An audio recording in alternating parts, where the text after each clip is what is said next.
Delhi government has launched one of its most ambitious electrical vehicle policy. The target is to make sure that all the two-wheelers after 2030 are electrical vehicles only. So why two-wheelers are being targeted? What are the main provisions of this particular policy? And is it really going to solve the pollution crisis that Delhi experiences almost every year? Let us try to understand this entire topic in more detail. So first of all, to give you a basic background of this entire issue, recently, government of Delhi has okayed, or Delhi cabinet, we can say it has okayed a proposal in policy leading to the major shift in its electrical vehicle. Now, electrical vehicle policy. Now, major objective is that minimum 30% of electrification of Delhi's entire vehicle fleet by March 31, 2030. That means it does not matter which kind of vehicles are running in Delhi, 30% of them should minimum be electrified by this particular date. So this is a kind of mandatory EV transition. It is not something optional. This will be encouraged and basically will be enforced. Now, though it is talking about the entire vehicle field, some of the vehicles have been highlighted here. They have been they have been actually given too much attention, and these are electrical two-wheelers, which make up roughly 67% of Delhi's entire vehicle fleet. Two-wheelers basically, electrical three-wheelers, electrical light commercial vehicle, and in these categories, the preference of government is going to be going to transform them in the pure EV, because you know that currently we have two type of system: hybrid vehicles and electrical vehicles. They are pure. That means they run only on the this battery as such. So the focus here is not to switch to hybrid vehicle. The complete focus of government is that all vehicles should mandatorily be transitioned to the pure electrical vehicle category as such. And the reason is simple, because electrical vehicles generally have a zero emission, reduce transport emission. That obviously is the main objective with which government has framed this particular policy. Now, question is that why transport sector? Every winter we have seen that in Delhi pollution level worsens, crisis increases, and to some extent it is also associated with the changing weather conditions, where you have the development of stable weather or temperature inversion, we can say in geographical term. And apart from that, to some extent the burning of the crop stalk in the neighboring areas of Punjab, Haryana also contributes to this particular pollution. But what is the scientific evidences pointing toward? So the transport sector is believed to be the largest pollution source in the Delhi NCR region, and the recent data by Commission on Air Quality Management has noted that roughly 23% of winter PM 2.5 comes from the vehicles alone. Now, PM 2.5 is the major source of pollution. These stand for particulate matter 2.5.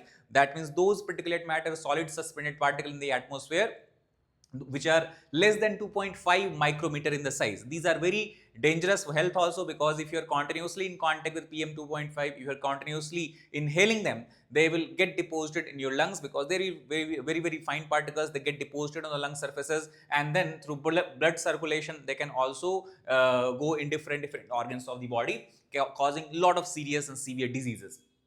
So this is the major finding of CAQM. 23% of winter 2.5 is coming from vehicle alone, year-round emission source. Now see, in the winter, obviously everyone talks about Delhi pollution, because that time crisis is more. But it does not mean that post-winter Delhi's air quality becomes very good. Even in after the winter season, throughout the year, we can say Delhi's quality is not breathable if you take into account the WHO standards. So that's why vehicles are plying on the road throughout the year, and they act as a year-round emission source. High urban traffic density, because you know that Delhi is a metropolitan city with very high population density. It continuously attracts large number of migrants from the neighboring state, and majority of these people need one or other mode of transportation to go from home to work. So that's why the traffic density of the city is very higher, and to ensure that clean air is available to the resident and people living in Delhi, these interventions were necessary or considered necessary. Now the question is that why focus is on two-wheelers mainly? The reason is because 67% of Delhi's vehicle stock is made up of two-wheelers. That means if we are able to transition successfully two-wheelers from the petrol diesel based to the pure AV based, we will be able to cut a major source of atmospheric pollutant, especially NOx particle. You have carbon dioxide carbon particles, then you have the particulate matters. And two-wheelers are the largest PM 2.5 contributor. Highest carbon monoxide emission also comes from the two-wheeler, and that is why the rapid electrification is the required step here. Current EV share is only 7.5%. That actually creates a challenge, that we have given ambitious target that by 2030 100% of these two-wheelers should be electrified, but if you look currently it is just 7.5%. So whether we'll be able to move to such large scale electrification, that we have to wait, watch and see. So biggest emission reduction potential will be if we are able to intervene in the two-wheeler segment. Now, in this regard, let us look at some of the important research. First research is by Terry. Terry has stated that Tata Energy Research Institute, the Energy Research Institute has stated that two-wheeler contribute 31% of PM 2.5 and 51% of carbon monoxide. IIT Kanpur source apportionment, they also have stated, and the similar kind of pattern. Similarly, we talk about the suffer, that is in suffer inventory, it has stated that transport is the biggest contributor to 2.5 and NOx. So it's not that we are getting these data from only one particular study or research. Several institute which has been involved in studying the pollution crisis of Delhi, understand the sources and all of them are pointing toward the automobile sector, the vehicle sector, transportation sector being the major contributor, and that is why urgent interference is required. Delhi Technical University, they also have carried out similar studies, and they have stated that it is not only the vehicle but also the age of vehicle play a very important role. Older vehicles emit more compared to the new vehicles. Mileage impacts emission also, because many times if the traffic is moving at slow pace, there is a lot of traffic jam. In that case, vehicles will emit more amount of pollutant. They will spend more time on the road itself. Now, the priority vehicle segment as determined by the Delhi government policy are two-wheelers, as we have discussed before, three-wheelers, that is auto rickshaws and all, commercial cars, because commercial cars, Delhi government states, they are spending more time on the roads because they continuously from morning to night, we can say, running on the roads. And on the other hand, private cars we talk about, their movement is relatively lesser. Commercial cars and N1 goods vehicle. N1 goods vehicle means any such kind of light trucks which are less than 3.5 tons in the weight, high daily mileage. These vehicles have high daily mileage, and that's why in pollution their contribution is much more greater compared to the individual private vehicles such as 4-wheelers. Now, question is why hybrid versus pure EV debate? Why government does not want vehicles to just shift to hybrid mode, or not shift to hybrid mode but pure EV? That is because government believes that pure EV is the only way how we can solve the pollution crisis even in long duration, and that is because these electrical vehicles, pure electrical vehicles, can be associated with zero tailpipe emission. There is no emission at all, neither of PM particles, particulate matter particle, nor of carbon particle, not of nitrogen oxide particles. Better environmental benefit you will have, because it's not only that these vehicles which releases the pollutants are the major pollutant only or the main pollutant only. These are just a primary pollutant.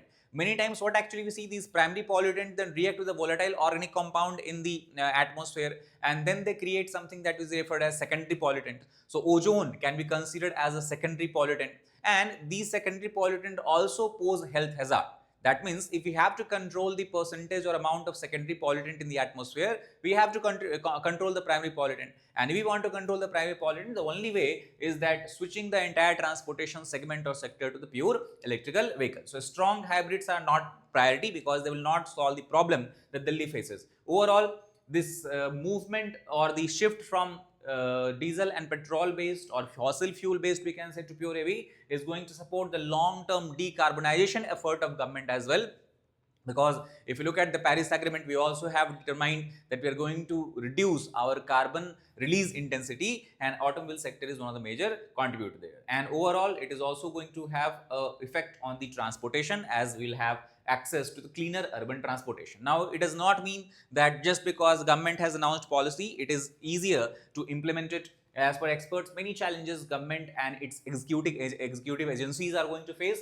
These challenges are, first of all, electrical vehicles require charging infrastructure. As far as the current situation is concerned, we have limited charging stations. So there can be a huge rush and long delay if we suddenly increase the number of electrical vehicles without properly developing and building the infrastructure, supporting infrastructure.